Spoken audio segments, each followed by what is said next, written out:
박영숙 씨는 오늘도 어김없이 새벽 6시에 눈을 떴습니다. 70이 넘은 나이지만 그녀의 하루는 언제나 규칙적이었습니다. 간단히 세수를 마치고 집 앞 공원을 한 바퀴 도는 것으로 아침을 시작했지요. 25년째 운영해온 은혜서림은 그녀의 전부였습니다. 남편을 일찍 여의고 아들 한도윤을 홀로 키우며 지켜온 삶의 터전이었습니다. 서점은 크지 않았지만 단골 손님들로 늘 북적였습니다. 동네 할머니들은 여기서 돋보기를 빌려 신문을 읽었고 학생들은 참고서를 고르다 영숙 씨가 끓여주는 보리차 한 잔을 얻어 마시곤 했습니다. 그녀는 모든 책의 위치를 외우고 있었고 손님이 찾는 책이 없으면 다음 날 아침 일찍 도매상에 들러 직접 가져왔습니다. 어머니, 오늘 동사무소 좀 다녀오세요. 서류 떼어야 한대요. 며느리 정미소가 아침 일찍 전화를 걸어왔습니다. 목소리는 늘 그렇듯 다정했지만 어딘가 서두르는 기색이 역력했습니다. 영숙 씨는 고개를 갸웃거렸습니다. 무슨 서류인지 물었지만 미소는 그냥 주민등록등본이요. 은행 업무 때문에라며 대수롭지 않게 넘겼습니다. 동사무소는 걸어서 10분 거리였습니다. 영숙 씨는 평소처럼 지갑과 신분증을 챙겨 나섰습니다. 창구 직원은 젊은 여성이었고 그녀는 영숙 씨의 신분증을 확인하더니 잠시 컴퓨터 화면을 들여다보았습니다. 그리고는 이상한 표정을 지으며 고개를 들었습니다. 어르신, 혹시 성년후견 개시 사실 알고 계셨어요? 네, 그게 뭔가요? 영숙 씨는 멍하니 물었습니다. 직원은 난처한 얼굴로 서류 한 장을 출력해 건넸습니다. 거기에는 성년후견 개시 심판 결정문이라는 제목이 선명하게 찍혀 있었습니다. 피후견인은 박영숙, 후견인은 정미소. 개시 사유는 중증, 치매로 인한 의사능력 상실. 이게 무슨 소리예요? 저는 치매가 아닌데요. 영숙 씨의 목소리가 떨렸습니다. 직원은 조심스럽게 설명했습니다. 석 달 전, 가정법원에서 정식으로 후견 개시 결정이 내려졌다는 것. 그리고 그 결정에는 정신과 전문의의 진단서와 가족의 청구서가 첨부되어 있었다는 것.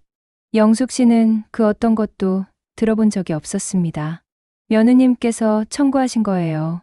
어르신 건강을 걱정해서 그러신 것 같은데 직원의 말에 영숙 씨는 입을 다물 수밖에 없었습니다. 손이 부들부들 떨렸습니다. 서류를 받아든 손에서 종이가 바스락거렸습니다. 그녀는 천천히 동사무소를 나섰습니다. 햇빛이 눈부셨지만 세상이 온통 흐릿하게 보였습니다. 집으로 돌아오는 길, 영숙 씨는 멈춰 서서 서류를 다시 읽었습니다. 서아정신건강의학과라는 병원. 이름이 눈에 들어왔습니다. 진단 날짜는 지난해 12월 15일.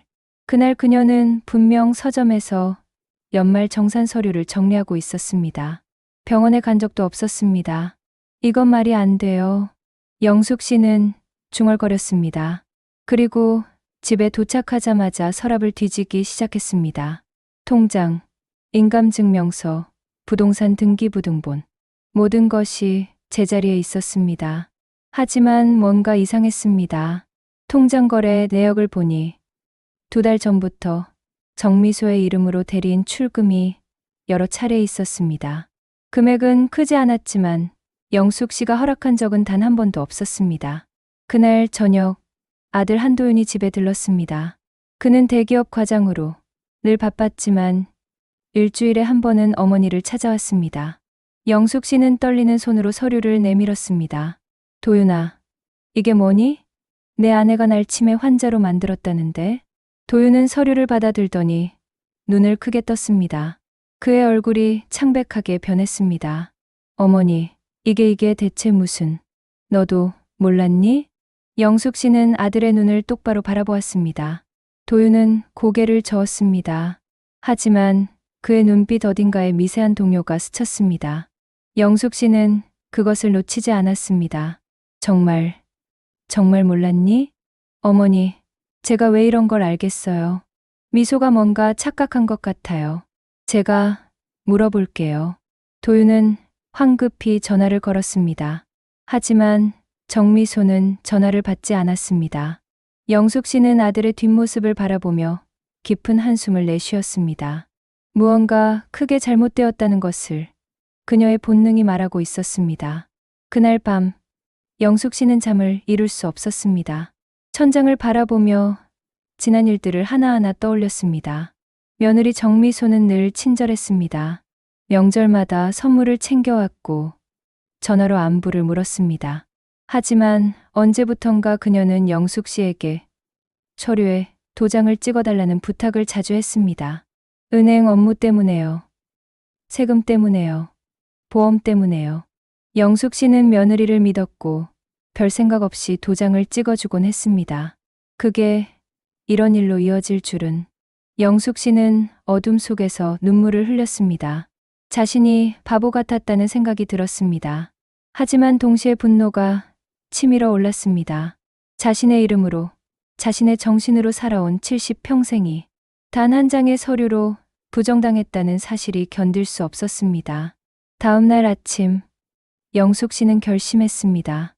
진실을 밝혀내겠다고, 자신의 이름을, 자신의 삶을 되찾겠다고. 그녀는 옷을 갈아입고 거울을 보았습니다. 주름진 얼굴이지만 눈빛만큼은 또렷했습니다. 나는 치매가 아니에요. 절대로. 영숙 씨는 스스로에게 말했습니다. 그리고 서류를 가방에 넣고 집을 나섰습니다. 첫 번째 목적지는 서아정신건강의학과였습니다. 그곳에서 진실의 첫 조각을 찾을 수 있을 것이라 믿었습니다. 서아정신건강의학과는 시내 중심가의 작은 빌딩 3층에 있었습니다. 영숙 씨는 엘리베이터를 타고 올라가며 가슴이 두근거렸습니다. 병원 문을 열자 깔끔한 대기실이 나타났습니다. 환자는 많지 않았고 접수 데스크에는 젊은 간호사가 앉아 있었습니다. 어르신, 예약하셨어요? 아니요. 원장님 좀 뵙고 싶어서요. 급한 일이에요. 영숙 씨는 떨리는 목소리로 말했습니다. 간호사는 난처한 표정을 지었지만 영숙 씨의 간절한 눈빛을 보고는 안으로 들어가 원장에게 알렸습니다. 잠시 후 백상윤 원장이 나왔습니다. 50대 중반으로 보이는 그는 온화한 인상이었습니다. 어르신, 무슨 일이시죠? 영숙 씨는 가방에서 서류를 꺼내 보였습니다. 백 원장은 서류를 받아들더니 눈살을 찌푸렸습니다. 그는 한참 동안 서류를 살피더니 고개를 저었습니다. 이건 제가 발급한 게 아닙니다. 네, 서명도 도장도 제 것이 아니에요. 날짜를 보니 작년 12월 15일이라고 되어 있는데 그날 저는 학회 참석차 부산에 있었습니다. 병원은 휴진이었고요. 백 원장의 말에 영숙 씨는 안도와 동시에 더 큰 혼란에 빠졌습니다. 진단서가 가짜라면 누가 왜 이런 짓을 한 걸까요? 그럼 이 진단서는 위조된 거예요? 그렇게 보입니다. 이건 명백한 범죄 행위예요. 경찰에 신고하셔야 합니다. 백 원장은 심각한 표정으로 말했습니다. 그때 접수 데스크에 있던 간호사가 조심스럽게 다가왔습니다. 그녀는 서류를 보더니 얼굴이 새하얗게 변했습니다. 원장님, 이거. 간호사의 목소리가 떨렸습니다. 백 원장이 그녀를 바라보자 간호사는 눈물을 글썽이며 고백하기 시작했습니다. 몇 달 전에 어떤 부부가 찾아왔어요. 여자분은 며느리라고 하셨고 남자분은 오빠라고 했어요. 그분들이 행정 서류 때문에 간단한 진단서가 필요하다면서 돈을 주겠다고 했어요. 뭐라고요? 백 원장의 목소리가 높아졌습니다. 간호사는 고개를 숙이고 계속 말했습니다. 처음엔 거절했어요. 근데 그 남자분이 계속 찾아왔어요. 제 사정을 아는 것처럼 제가 빚이 있다는 걸 어떻게 알았는지 500만 원을 주겠다고 했어요. 그냥 빈 서류지에 도장만 찍어주면 된다고. 김 간호사, 백 원장이 소리쳤습니다. 간호사는 그 자리에 주저앉아 울기 시작했습니다. 죄송해요. 정말 죄송해요. 저도 잘못인 줄 알았지만 아이 학원비도 밀렸고 병원비도 정말 죄송합니다. 영숙 씨는 떨리는 손으로 간호사의 어깨를 잡았습니다. 그 남자가 누구였어요? 이름 기억나요? 간호사는 흐느끼며 고개를 끄덕였습니다. 이철호, 이철호라고 했어요. 명함도 줬어요. 부동산 중개인이라고. 영숙 씨는 그 이름을 듣는 순간 모든 것이 이해되었습니다. 이철호, 바로 며느리 정미소의 친오빠였습니다. 그는 몇 년 전부터 부동산 중개업을 한다고 했지만 소문이 좋지 않았습니다. 고령자들을 상대로 부동산을 헐값에 사들인다는 이야기가 동네에 떠돌았습니다. 원장님, 부인은 없나요? 그날 녹화된 영상이 남아 있을까요? 영숙 씨는 침착하게 물었습니다. 백 원장은 고개를 끄덕이며 즉시 사무실로 들어갔습니다. 10분 후, 그는 노트북을 들고 나왔습니다. 화면에는 작년 11월의 CCTV 영상이 재생되고 있었습니다. 영상 속에서 정미소와 이철호가 병원에 들어오는 모습이 보였습니다. 두 사람은 대기실에서 잠시 이야기를 나누더니 이철호가 접수 데스크로 다가가 간호사에게 봉투를 건넸습니다. 간호사는 주위를 둘러보더니 봉투를 받아 서랍에 넣었습니다. 그리고 얼마 후 빈진단서 용지에 도장을 찍어 이철호에게 건넸습니다. 이걸로 충분히 증거가 되겠어요. 백 원장은 단호하게 말했습니다. 영숙 씨는 영상을 보며 가슴이 무너지는 것을 느꼈습니다. 며느리가 정말로 자신을 배신한 것이었습니다. 돈을 위해서, 아니, 아마도 그녀의 서점과 건물을 노리고. 원장님, 이 영상 복사해 주실 수 있으세요? 물론입니다. 그리고 제가 직접 진술서도 작성해 드리겠습니다. 이건 명백한 문서위 조제입니다. 백 원장은 즉시 USB에 영상을 복사했습니다. 영숙 씨는 USB를 꼭 쥐고 병원을 나섰습니다. 밖은 여전히 화창했지만 그녀의 마음은 폭풍우가 몰아치고 있었습니다. 집으로 돌아오는 길, 영숙 씨는 조카 윤서진에게 전화를 걸었습니다.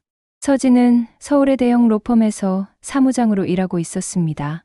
법률 지식이 풍부했고 무엇보다 영숙 씨를 진심으로 아끼는 조카였습니다.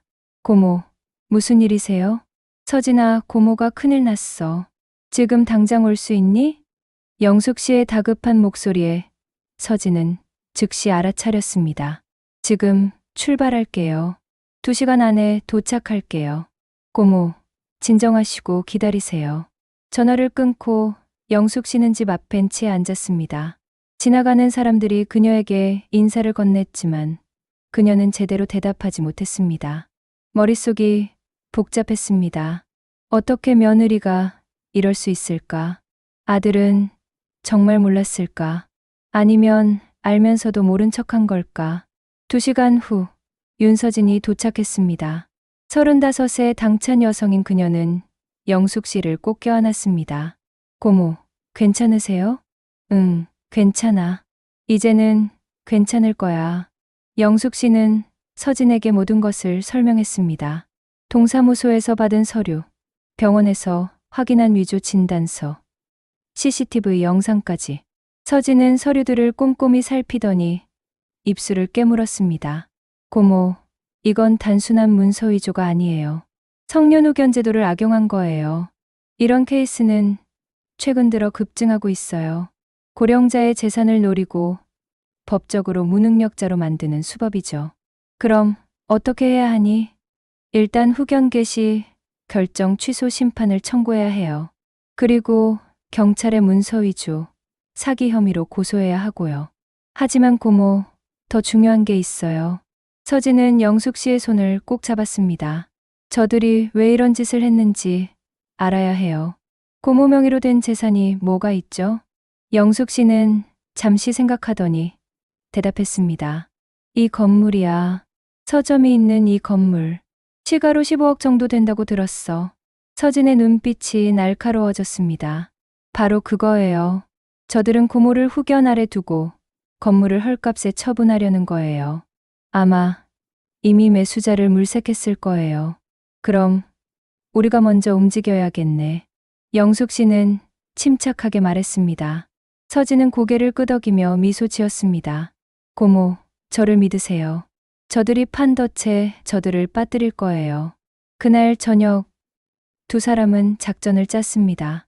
먼저 며느리에게 미끼를 던질 것, 건물을 팔고 고향으로 내려가고 싶다는 말을 흘릴 것, 그리고 그들이 움직이면 모든 것을 기록하고 증거를 확보할 것. 영숙 씨는 두려웠지만 동시에 결연했습니다. 이제 내 삶을 되찾을 거야. 반드시. 영숙 씨는 창밖을 바라보며 다짐했습니다. 어둠이 내려앉고 있었지만 그녀의 눈빛은 빛나고 있었습니다. 다음 날, 영숙 씨는 평소처럼 서점 문을 열었습니다. 단골 손님들이 하나둘 들어왔고 그녀는 언제나처럼 미소를 지으며 맞이했습니다. 하지만 그녀의 마음속에는 치밀한 계획이 자리 잡고 있었습니다. 오후 3시, 정미소가 서점에 들어왔습니다. 그녀는 과일 바구니를 들고 있었고 얼굴에는 여느 때처럼 밝은 미소가 걸려 있었습니다. 어머니, 안녕하세요. 오늘 날씨가 좋아서 산책하다가 들렀어요. 그래, 미소야. 앉아라. 영숙 씨는 며느리를 의자에 앉히고 차를 내왔습니다. 두 사람은 잠시 일상적인 대화를 나누었습니다. 날씨, 건강, 서점 손님들 이야기. 영숙 씨는 조심스럽게 말을 꺼냈습니다. 미소야, 사실 요즘 고민이 있어. 무슨 고민이세요, 어머니? 정미소는 관심 있는 표정으로 물었습니다. 영숙 씨는 한숨을 쉬며 말했습니다. 나이도 있고 서점 운영하는 것도 힘들어졌어. 요즘은 손님도 많이 줄었고 그래서 말인데 이 건물을 팔고 고향 통영으로 내려갈까 싶어. 정미소의 눈빛이 순간 변했습니다. 하지만 그녀는 재빨리 표정을 관리하며 대답했습니다. 어머니, 갑자기 왜 그런 생각을 하세요? 여기 정든 곳인데. 그래도 고향이 그립더라고. 바다도 보고 싶고 혼자 조용히 살고 싶어. 영숙 씨는 슬픈 표정을 지었습니다. 정미소는 잠시 생각하더니 조심스럽게 말했습니다. 그럼 제가 도와드릴게요. 건물 매각하는 거 제가 알아볼게요. 어머니 혼자 하시면 힘드실 테니까. 정말 고맙구나, 미소야. 영숙 씨는 며느리의 손을 잡았습니다. 그 손이 얼마나 차가운지 그녀는 느낄 수 있었습니다. 정미소는 곧바로 자리에서 일어났습니다. 어머니, 그럼 제가 부동산 알아보고 연락드릴게요. 좋은 조건 찾아볼게요. 정미소는 서둘러 서점을 나갔습니다. 영숙 씨는 창문 너머로 그녀가 전화를 거는 모습을 보았습니다. 아마도 이철호에게 연락하는 것이겠지요. 그날 저녁, 윤서진이 다시 찾아왔습니다. 그녀는 노트북과 녹음기를 가지고 왔습니다. 고모, 잘하셨어요. 이제 저들이 움직일 거예요. 우리는 모든 걸 기록하고 증거를 확보해야 해요. 이틀 후, 정미소에게서 전화가 왔습니다. 어머니, 좋은 소식이 있어요. 투자자를 찾았어요. 건물을 현금으로 바로 사겠대요. 정말, 얼마에? 8억이요. 시세보다 좀 낮지만 빨리 처리하려면 이 정도가 적당하대요. 영숙 씨는 속으로 웃음이 나왔습니다. 15억짜리 건물을 8억에 넘기라니. 정미소의 목소리는 침착했지만 그 안에 감춰진 탐욕을 영숙 씨는 느낄 수 있었습니다. 그래, 알았어. 언제 만나면 될까? 이번 주 금요일 어때요? 제가 오빠랑 같이 갈게요. 오빠가 부동산 전문가니까 계약서 검토해 줄 수 있어요. 알았어. 금요일에 보자. 전화를 끊고 영숙 씨는 서진에게 연락했습니다. 서진은 즉시 준비에 들어갔습니다. 변호사 동료들과 상의하고 경찰에도 미리 알렸습니다. 그리고 투자자 역할을 맡을 사람도 섭외했습니다. 바로 서진의 상사인 장석훈 변호사였습니다. 금요일 오전, 정미소와 이철호가 서점에 도착했습니다. 이철호는 정장을 차려입고 서류 가방을 들고 있었습니다. 그의 얼굴에는 자신감이 가득했습니다. 어머님, 안녕하세요. 오랜만이에요. 이철호는 공손하게 인사했습니다. 영숙 씨는 차를 내오며 두 사람을 맞이했습니다. 얼마 후 장석훈 변호사가 도착했습니다. 그는 50대 초반의 단정한 인상으로 성공한 투자자처럼 보였습니다. 안녕하십니까. 저는 장석훈이라고 합니다. 건물 투자에 관심이 많아서 이렇게 찾아왔습니다. 장 변호사는 자연스럽게 영숙 씨와 악수를 나눴습니다. 서점 안쪽 사무실에는 이미 소형 카메라와 녹음기가 설치되어 있었습니다. 윤서진은 옆 건물 카페에서 노트북으로 실시간 영상을 확인하고 있었습니다. 그럼 계약 조건을 말씀드리겠습니다. 이철호가 서류를 꺼내며 말했습니다. 그는 침착하게 설명했습니다. 건물 가격 8억 원, 계약금 1억 원은 오늘 지급, 잔금은 한 달 후. 하지만 소유권 이전 등기는 계약금, 지급, 즉시 진행한다는 조건이었습니다. 왜 잔금 전에 등기를 먼저 해야 하나요? 영숙 씨가 물었습니다. 이철호는 준비된 대답을 내놓았습니다. 어머님, 요즘은 다 그렇게 해요. 투자자 입장에서는 등기를 먼저 해야 안심이 되거든요. 걱정 마세요. 잔금은 확실하게 들어옵니다. 그래도 좀 불안한데요. 영숙 씨는 망설이는 척했습니다. 정미소가 재빨리 끼어들었습니다. 어머니, 저희가 보증 설게요. 오빠가 부동산 전문가니까 문제 없어요. 그리고 어머니 혼자 계약하시는 거 아니잖아요. 제가 후견인이니까 제가 다 책임질게요. 정미소의 말에 영숙 씨는 속으로 분노가 치밀었습니다. 저렇게 당당하게 자신을 후견인이라고 말하다니. 하지만 그녀는 표정을 관리하며 고개를 끄덕였습니다. 그래, 내가 그렇게 말하니 믿을게. 장 변호사가 계약서를 검토하는 척하며 질문을 던졌습니다. 그런데 이 건물, 시세가 얼마나 되나요? 제가 알기로는 이 동네 건물들이 꽤 비싼 것으로 아는데요. 이철호의 표정이 순간 굳었습니다. 하지만 그는 재빨리 대답했습니다. 이 건물은 좀 오래됐고 재개발 구역도 아니라서 시세가 높지 않습니다. 8억 정도가 적정가예요. 그렇군요. 그런데 혹시 최근에 감정평가 받아보셨나요? 장 변호사의 질문에 이철호는 눈빛을 피했습니다. 그건 필요 없을 것 같은데요. 저희가 이미 시세 조사를 다 했으니까요. 아니, 저는 투자자 입장에서 정확한 가치를 알고 싶어서요. 혹시 감정평가서 있으시면 보여주실 수 있나요? 장 변호사는 계속 압박했습니다. 이철호는 점점 불편한 기색을 보였습니다. 그게 지금은 없는데요. 나중에 보여드릴 수 있습니다. 그럼 제가 직접 감정평가 의뢰를 해도 될까요? 제 돈이 들어가는 거니까 확실히 하고 싶어서요. 이철호는 정미소를 쳐다보았습니다. 정미소도 당황한 표정이었습니다. 그때 영숙 씨가 말했습니다. 그래요. 그게 좋겠어요. 저도 정확한 가격을 알고 싶어요. 혹시 제가 손해보는 건 아닌지. 정미소가 재빨리 말을 막았습니다. 어머니, 무슨 말씀을 그렇게 하세요? 저희가 어머니 손해보게 하겠어요? 8억이면 충분히 좋은 가격이에요. 근데 미소야, 며칠 전에 옆 건물 주인이 그러는데 자기 건물은 12억에 팔렸대.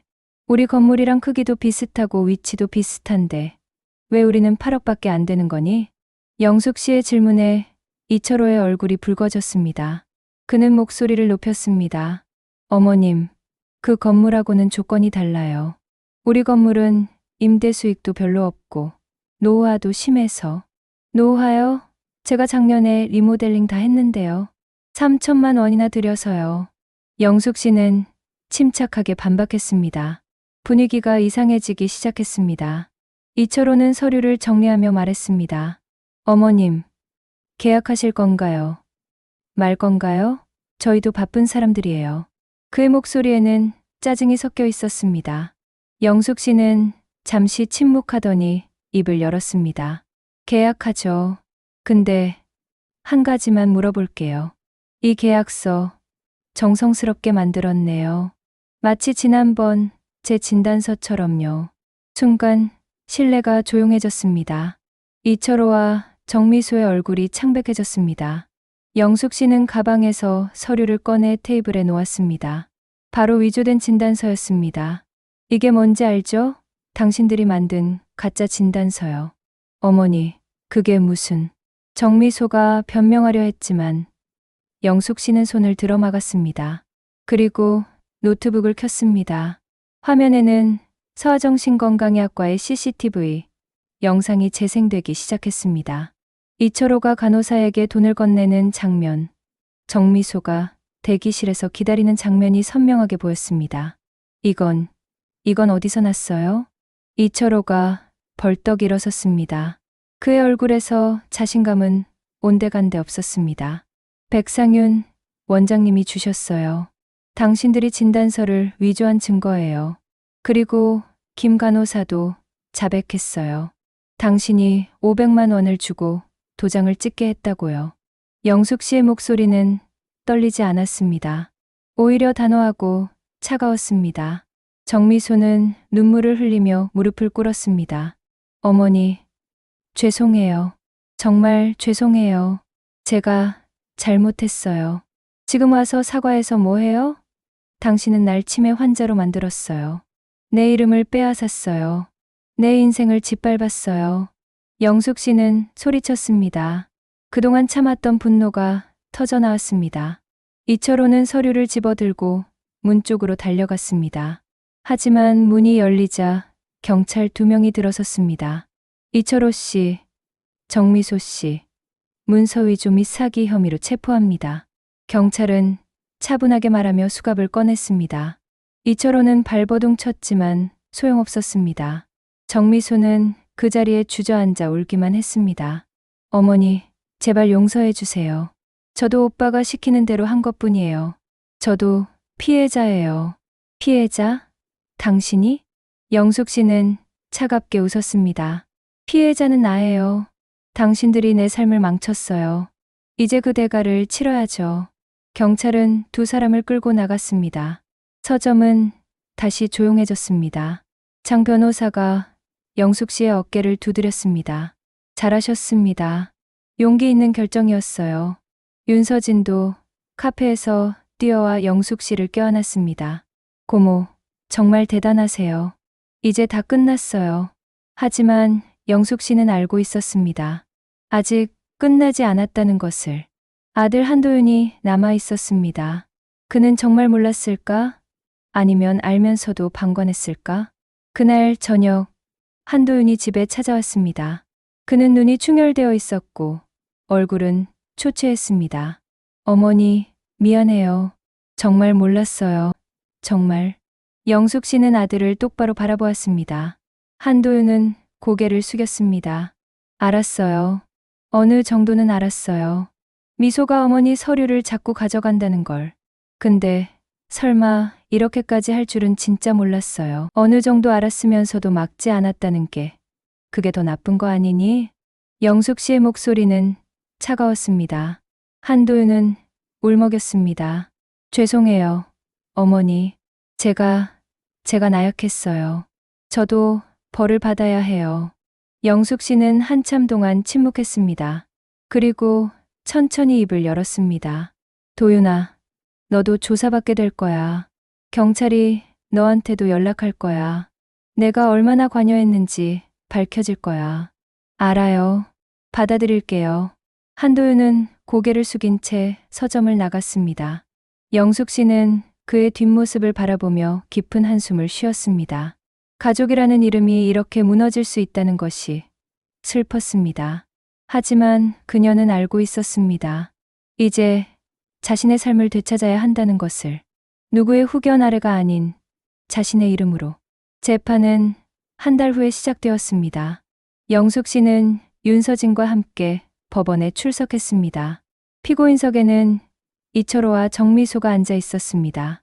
2사람 모두 초췌한 모습이었습니다. 방청석에는 한도윤도 앉아 있었습니다. 그는 참고인으로 출석한 상태였습니다.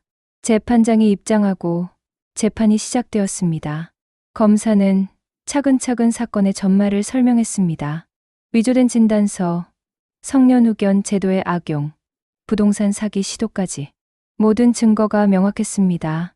피고인 이철호는 지난 5년간 동일한 수법으로 12건의 부동산 사기를 저질렀습니다.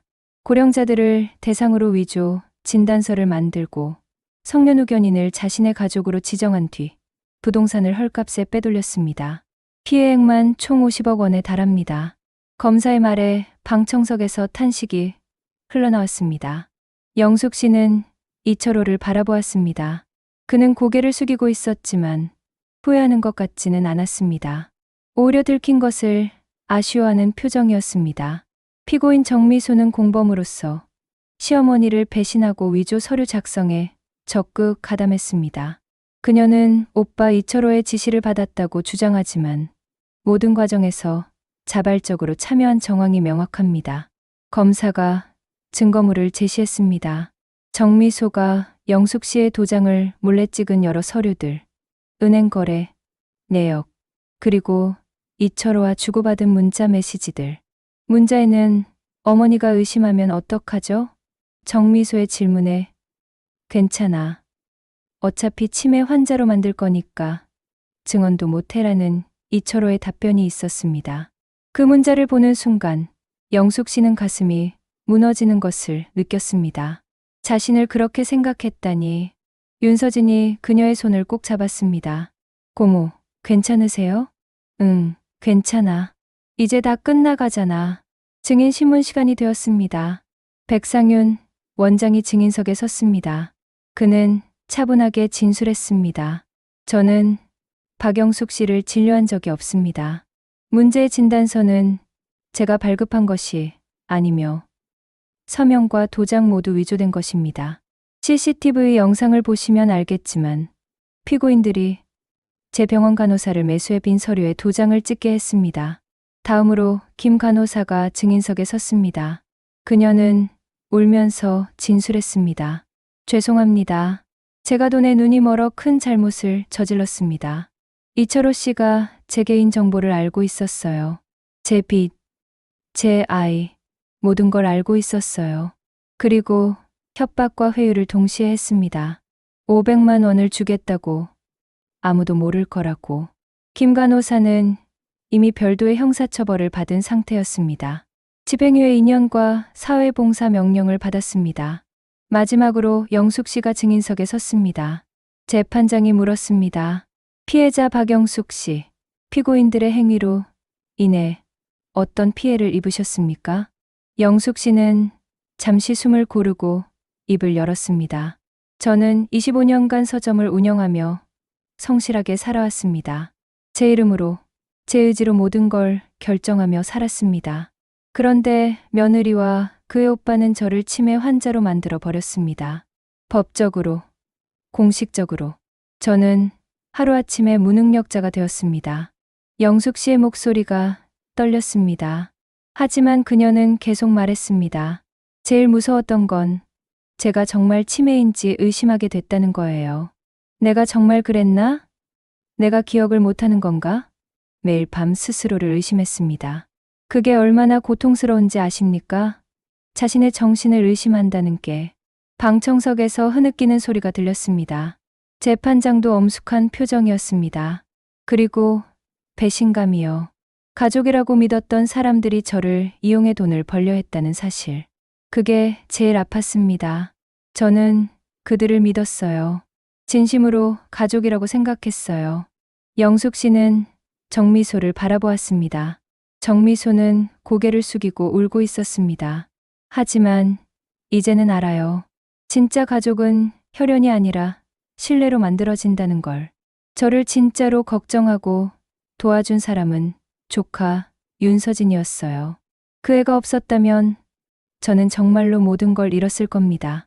영숙 씨의 진술이 끝나고 피고인 최후 진술 시간이 되었습니다. 이철호가 먼저 일어섰습니다. 저는 잘못했습니다. 하지만 저도 먹고 살기 힘들었습니다. 사업이 망하고 빚에 쪼들리다 보니 이런 일을 하게 됐습니다. 죄송합니다. 그의 진술은 형식적이었습니다. 진심 어린 사과가 아니라 형량을 줄이기 위한 전략처럼 들렸습니다. 정미소가 일어섰습니다. 그녀는 울먹이며 말했습니다. 어머니, 정말 죄송합니다. 저도 오빠의 꼬임에 넘어갔어요. 돈이 필요했어요. 남편 회사가 어렵고 아이 교육비도 부담스럽고 그래서 오빠 말을 들었어요. 용서해 주세요. 영숙 씨는 정미소를 바라보았습니다. 그녀의 눈물이 진짜인지 가짜인지 알 수 없었습니다. 어쩌면 둘 다일지도 몰랐습니다. 재판은 2시간 동안 계속되었습니다. 검사는 이철호에게 징역 15년, 정미소에게 징역 10년을 구형했습니다. 변호인은 감형을 호소했지만 재판장의 표정은 단호했습니다. 피고인들의 범행은 매우 계획적이고 악질적입니다. 특히 고령자를 대상으로 한 범죄는 사회적으로도 심각한 문제입니다. 성년후견 제도는 취약한 사람들을 보호하기 위한 것인데 그것을 악용했다는 점에서 죄질이 매우 나쁩니다. 재판장은 판결을 선고했습니다. 피고인 이철호 징역 12년 및 벌금 5억 원, 피고인 정미소 징역 8년 및 벌금 2억 원, 또한 피해자에게 연대하여 손해배상금 10억 원을 지급할 것. 판결이 떨어지자 정미소가 주저앉았습니다. 이철호는 무표정하게 서 있었습니다. 영숙 씨는 깊은 한숨을 쉬었습니다. 이제 정말 끝난 것이었습니다. 법정을 나서며 한도윤이 영숙 씨에게 다가왔습니다. 어머니, 도윤아. 영숙 씨는 아들을 바라보았습니다. 그의 눈에도 눈물이 고여 있었습니다. 저도 처벌받을 거예요. 경찰 조사 결과 저도 일부 서류 작성에 관여한 게 드러났어요. 집행유예는 면하기 어려울 것 같아요. 어머니, 저 정말 죄송해요. 제가 남자답지 못했어요. 아내를 제대로 못 봤어요. 한도윤은 울먹였습니다. 영숙 씨는 아들의 어깨에 손을 얹었습니다. 도윤아, 넌 내 아들이야. 하지만 지금은 거리를 두고 싶어. 내가 벌을 받고 진짜로 반성하는 모습을 보고 싶어. 그때 다시 이야기하자. 알겠습니다, 어머니. 한도윤은 고개를 숙이고 떠났습니다. 영숙 씨는 그의 뒷모습을 바라보다 윤서진에게 돌아섰습니다. 서진아, 고마워. 내가 없었으면 어떻게 됐을지 몰라. 고모, 당연한 일 했어요. 고모는 제게 진짜 가족이에요. 두 사람은 껴안았습니다. 법원 밖은 화창했습니다. 영숙 씨는 하늘을 올려다보았습니다. 구름 한 점 없이 맑았습니다. 이제 새로 시작해야지. 영숙 씨는 중얼거렸습니다. 그녀의 얼굴에 희미한 미소가 떠올랐습니다. 재판이 끝난 후 영숙 씨는 성년후견 취소 심판을 청구했습니다. 위조된 진단서로 게시된 후견이었기에 절차는 순조로웠습니다. 한 달 후 가정법원으로부터 후견 취소 결정문을 받았습니다. 그 서류를 받아든 순간 영숙 씨는 진짜로 자유로워졌다고 느꼈습니다. 이제 다시 박영숙이네. 그녀는 혼잣말을 했습니다. 자신의 이름을 되뇌는 것이 이렇게 뿌듯할 줄 몰랐습니다. 서점은 계속 운영했습니다. 하지만 영숙 씨는 결심했습니다. 새로운 삶을 살고 싶다고. 25년간 지켜온 서점도 이 건물도 이제는 다른 의미였습니다. 그녀는 윤서진과 상의했습니다. 서진아, 나 통영으로 내려가려고. 진짜요, 고모? 그럼 서점은요? 팔 거야. 이번엔 제대로 정당한 가격에. 그리고 통영에서 작은 서점을 다시 열 거야. 바다 보면서 책 읽는 삶. 나쁘지 않을 것 같아. 윤서진은 미소 지었습니다. 좋은 생각이에요, 고모. 새로운 시작이 필요하세요. 영숙 씨는 부동산을 정식으로 매각했습니다. 시세대로 14억 5천만 원에. 구매자는 젊은 부부였고 그들은 이곳에 북카페를 열 계획이라고 했습니다. 영숙 씨는 흐뭇하게 웃었습니다. 여기서 행복하세요. 저도 행복했던 곳이에요. 매각이 완료된 후 영숙 씨는 서점을 정리하기 시작했습니다. 책들을 하나하나 박스에 담으며 지난 25년을 떠올렸습니다. 남편과 함께 이곳을 열었던 날, 아들이 처음 학교에 간 날, 단골 손님들과 나눴던 수많은 대화들, 모든 것이 주마등처럼 스쳐 지나갔습니다. 어머니, 정말 가시는 거예요? 단골 할머니 한 분이 서점에 들어오셨습니다. 영숙 씨는 고개를 끄덕이며 차를 내왔습니다. 네, 이제 고향으로 돌아가려고요. 여기서 25년 살았으니 이제는 바다가 보고 싶어요. 그동안 참 고생 많으셨어요. 우리 같은 늙은이들 챙겨주시고 서운하지만 행복하시길 바랄게요. 할머니는 영숙 씨의 손을 꼭 잡았습니다. 영숙 씨는 눈시울이 붉어졌습니다. 이별은 언제나 슬픈 것이었습니다. 마지막 날, 서점 문을 닫기 전에 영숙 씨는 작은 파티를 열었습니다. 단골 손님들, 이웃 상인들이 모였습니다. 윤서진도 서울에서 내려왔습니다. 모두가 영숙 씨에게 축복을 전했습니다. 박 사장님, 통영 가시면 꼭 연락하세요. 놀러 갈게요. 건강하세요. 바다 공기 마시면 더 젊어지실 거예요. 새 서점 사진 보내주세요. 저희도 궁금해요. 따뜻한 말들이 이어졌습니다. 영숙 씨는 한 사람 한 사람과 포옹을 나눴습니다. 그리고 마지막으로 은예서림 간판을 바라보았습니다. 고마웠어. 25년 동안. 그녀는 간판에 손을 대며 작별 인사를 했습니다.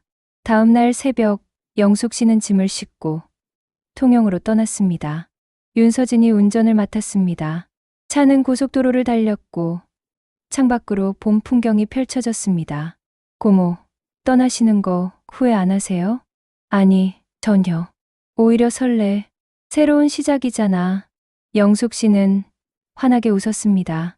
그녀의 얼굴에는 평온함이 가득했습니다. 통영에 도착한 것은 오후 2시였습니다. 바다가 보이는 작은 마을이었습니다. 영숙 씨가 구입한 건물은 항구 근처에 있었습니다. 1층은 서점으로, 2층은 주거 공간으로 꾸밀 계획이었습니다. 와, 고모, 여기 정말 좋다. 윤서진이 감탄했습니다. 창문을 열자 바다 냄새가 밀려왔습니다. 갈매기 소리도 들렸습니다. 영숙 씨는 깊게 숨을 들이마셨습니다. 맞아, 여기가 좋아. 여기서 새로 시작할 거야. 두 사람은 한 달 동안 함께 서점을 준비했습니다.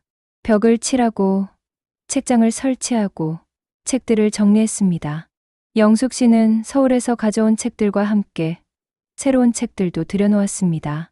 바다를 주제로 한 책들, 통영 작가들의 책들, 그림책과 시집들. 고모, 간판 뭐로 하실 거예요? 영숙 책방. 그리고 부제를 달고 싶어. 나를 읽는 시간이라고. 와, 멋진데요? 윤서진은 엄지를 치켜 세웠습니다. 영숙 씨는 미소 지었습니다. 이 이름에는 특별한 의미가 담겨 있었습니다.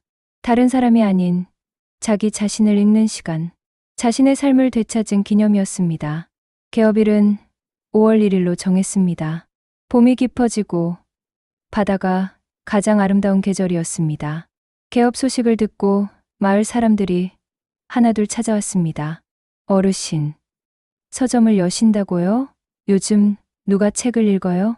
한 중년 남성이 반신반의하며 물었습니다. 영숙 씨는 웃으며 대답했습니다. 그래서 더 필요한 거예요. 책은 느린 시간을 선물하거든요. 바다를 보며 책 한 권 읽는 여유, 그것도 사치잖아요. 하하, 그것도 그렇네요. 응원할게요. 개업일 아침, 영숙 씨는 일찍 일어나 서점을 정리했습니다. 창문을 열고 커피를 내렸습니다. 신선한 원두향이 서점을 가득 채웠습니다. 그녀는 카운터에 앉아 첫 손님을 기다렸습니다. 오전 10시, 문이 열리며 한 젊은 여성이 들어왔습니다. 안녕하세요. 어제 지나가다 간판 봤어요. 새로 여신 거예요? 네, 어제 개업했어요. 천천히 둘러보세요. 젊은 여성은 책장 사이를 거닐며 책들을 훑어보았습니다. 그리고 한 권을 집어들었습니다. 윤동주 시인의 하늘과 바람과 별과 시였습니다. 이 책 살게요. 그리고 커피 한 잔도 주세요. 감사합니다. 창가 자리에 앉으시면 커피 갖다 드릴게요. 영숙 씨는 커피를 내려 건넸습니다. 여성은 창가에 앉아 책을 펼쳤습니다.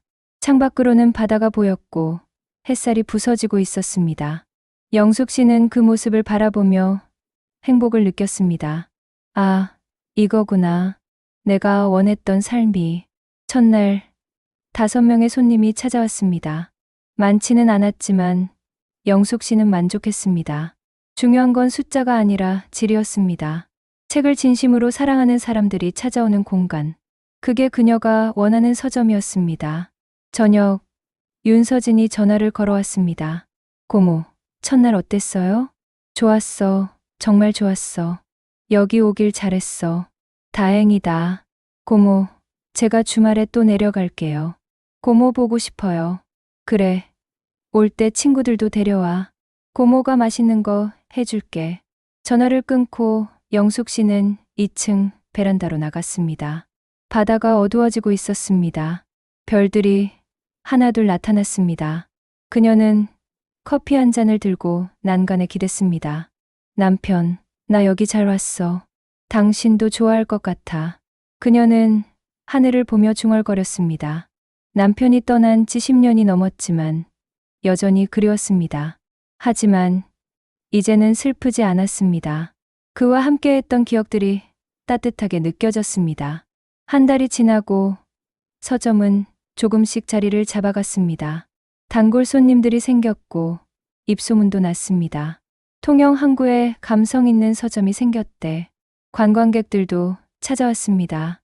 어느 날, 한 남자가 서점에 들어왔습니다. 50대 중반으로 보였고 인상이 온화했습니다. 안녕하세요. 여기 소문 듣고 왔어요. 책방지 기분이 대단하시다던데. 아이고, 무슨. 그냥 책 좋아하는 할머니예요. 영숙 씨는 겸손하게 웃었습니다. 남자는 서점을 둘러보며 감탄했습니다. 책 선정이 참 좋네요. 보통 서점이랑 다르네요. 제가 직접 읽어본 책들만 놓았어요. 그래야 손님들한테 추천도 할 수 있잖아요. 멋진 철학이네요. 저는 최동혜라고 합니다. 옆마을에서 작은 화랑을 운영하고 있어요.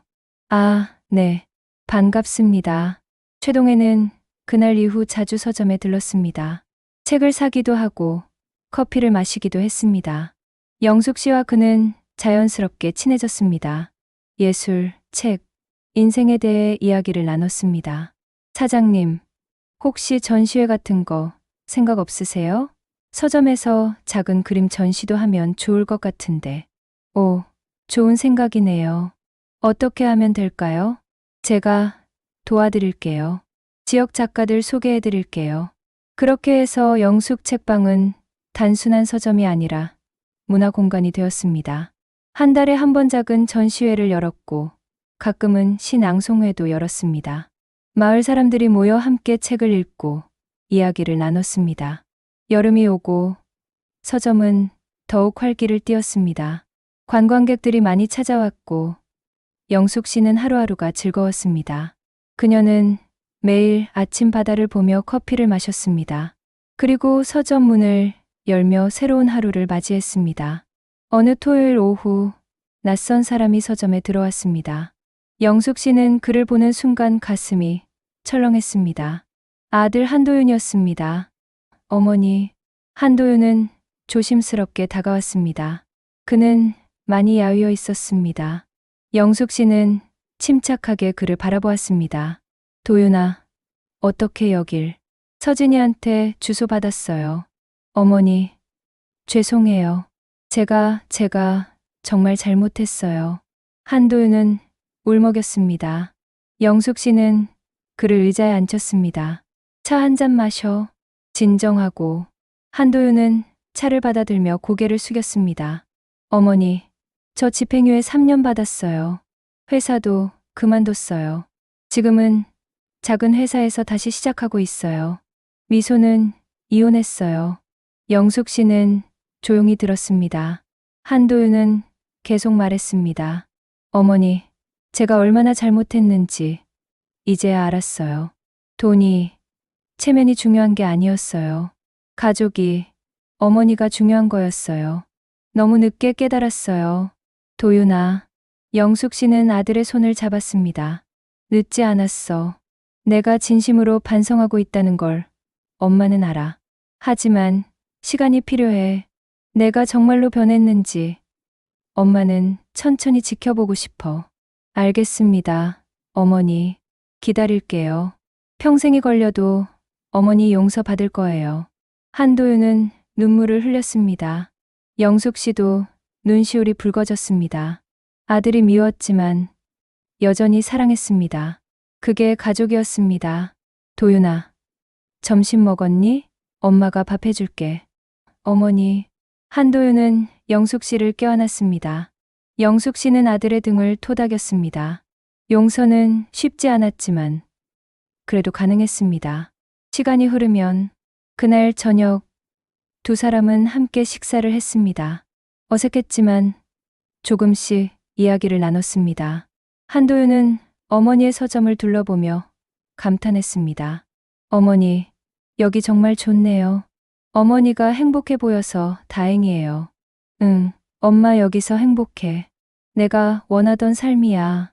한도윤은 떠나기 전에 마지막으로 말했습니다. 어머니, 가끔 찾아와도 될까요? 그래, 오렴. 하지만 급하게 생각하지 마. 천천히, 조금씩. 알겠습니다. 사랑합니다. 어머니. 한도윤은 고개를 숙이고 서점을 나갔습니다. 영숙 씨는 그의 뒷모습을 바라보며 깊게 숨을 쉬었습니다. 마음이 복잡했지만 동시에 희망도 보였습니다. 가을이 오고 영숙 씨의 서점은 1주년을 맞이했습니다. 작은 파티를 열었고 마을 사람들이 모였습니다. 윤서진도 서울에서 내려왔고 최동혜도 꽃다발을 들고 왔습니다. 사장님, 1주년 축하드려요. 앞으로도 쭉 함께해요. 고마워요. 동혜 씨, 다들 고마워요. 영숙 씨는 사람들을 바라보며 미소 지었습니다. 이들이 바로 그녀의 새로운 가족이었습니다. 혈연은 아니지만 진심으로 서로를 아끼는 사람들. 파티가 끝나고 영숙 씨는 혼자 서점에 남았습니다. 그녀는 간판을 바라보았습니다. 영숙 책방, 나를 읽는 시간. 내가 해냈어. 내 이름으로. 그녀는 중얼거렸습니다. 70이 넘은 나이에 새로운 삶을 시작했습니다. 누군가의 후견인 아래가 아니라 자신의 의지로. 그것만으로도 충분히 자랑스러웠습니다. 영숙 씨는 커피를 한 잔 내려 창가에 앉았습니다. 바다는 고요했고 달빛이 물결에 반짝였습니다. 그녀는 커피를 한 모금 마시며 생각했습니다. 인생은 끝나지 않았어. 지금부터가 진짜 시작이야. 그녀의 얼굴에는 평화로운 미소가 떠올랐습니다. 며느리의 배신, 아들의 방관, 그 모든 고통을 넘어서 이제 그녀는 자유로웠습니다. 진정으로 자신의 삶을 사는 사람이었습니다. 창밖으로 별들이 총총히 빛나고 있었습니다. 영숙 씨는 별들을 세며 조용히 다짐했습니다. 앞으로는 내가 원하는 대로 살 거야. 누구의 눈치도 보지 않고 누구의 허락도 받지 않고 나의 이름으로, 나의 의지로. 그날 밤 박영숙 씨는 깊은 잠에 빠졌습니다. 오랜만에 악몽 없는 잠이었습니다. 그녀의 꿈속에는 바다가 있었고 책들이 있었고 따뜻한 사람들이 있었습니다. 다음 날 아침 영숙 씨는 평소처럼 일찍 일어났습니다. 바다를 보며 스트레칭을 하고 커피를 내렸습니다. 그리고 서점 문을 열었습니다. 새로운 하루가 시작되었습니다. 첫 손님은 동네 할아버지였습니다. 사장님, 오늘은 무슨 책 읽으면 좋을까요? 할아버지, 이 책 어때요? 연어라는 시집인데 고향으로 돌아가는 이야기예요. 오, 좋네요. 나도 고향이 그립거든. 영숙 씨는 할아버지에게 책을 건넸습니다. 할아버지는 책을 받아 들고 창가에 앉았습니다. 영숙 씨는 그 모습을 바라보며 미소 지었습니다. 이게 내가 원했던 거야. 사람들에게 위로를 주는 것. 책으로, 공간으로, 따뜻함으로. 영숙 씨의 인생은 비로소 그녀 자신의 것이 되었습니다. 며느리에게 빼앗겼던 이름, 법적으로 부정당했던 정신, 모든 것을 되찾았습니다.